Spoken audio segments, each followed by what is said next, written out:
মাটিতে যখন কোনো বীজকে রোপণ করা হয় আর তার থেকে যখন অঙ্কুর উৎপাদিত হয় তখন কিন্তু তাকে খুব যত্ন করতে হয়।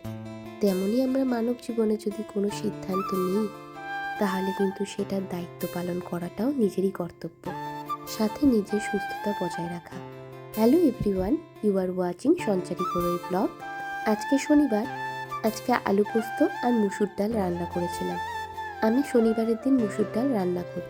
অনেকেই হয়তো এই ডালটা রান্না করে না, তারা আঁশ হিসাবে এই ডালটিকে গণ্য করে থাকে। কিন্তু এই ডাল মন্দিরে চলে না মায়ের ভোগে, কিন্তু আমরা বাড়িতে এই ডালটিকে রান্না করে খেতেই পারি। ডালের কোনো আঁশ নিরামিষ হয় না, প্রথাগতভাবে এটা মানুষ চালাচ্ছে, তাই হয়তো এটা চলে আসছে। তো আজকে আর স্নান করা হলো না, সাথে পুজোও হলো না, সোজা অফিসে চলে গেলাম। শ্বশুরমশাই আমাকে নামিয়ে দিলেন।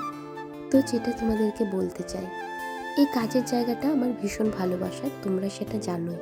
একটা সময় যখন আমি ভীষণ মানসিকভাবে বিধ্বস্ত ছিলাম, যখন আমি একলা হয়ে গিয়েছিলাম, নিজেকে গঠিত করার লড়াই যখন আমি নিজে করছিলাম, তখন আমি সঠিকভাবে নিজেকে খুঁজে পেয়েছিলাম এই কর্মসংস্থানের জায়গাতে, যার জন্য এই জায়গাটাকে আমি কখনোই জীবনে ছোট করতে পারবো না।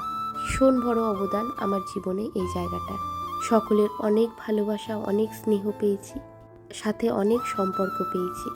প্রায় 10 মাস হতে চলল আমার কাজ করা, কিন্তু এই কর্মজীবন থেকে এখন আমি বিরতি নিব। ভীষণ মায়ার বন্ধনে বেঁধে গেছি। হয়তো এই কিবোর্ডটা আর আমি ব্যবহার করব না, হয়তো এই মাউসটা বা এই পেনটা দিয়ে হয়তো আমি আর লিখব না।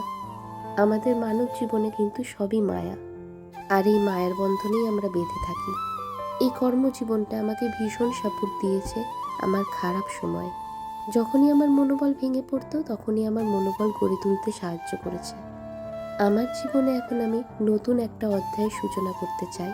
সেটা আমি এখন বলবো না, পরবর্তীতে তোমরা ঠিক বুঝতে পারবে। তাই সেটা আমি সময়ের হাতেই ছেড়ে দিলাম। আশা করি আমার সিদ্ধান্তটা সঠিকই হবে। আজকে ভীষণ ঝড় বৃষ্টি হয়েছে জানো। ঝড় বৃষ্টির পরে গেলাম মন্দির সাথে একটু ফুচকা খেতে। সে কিন্তু আমার দিদিই হয়ে উঠেছে। আজকের ভিডিও এইটুকুনি, দেখা হচ্ছে নেক্সট ব্লগে।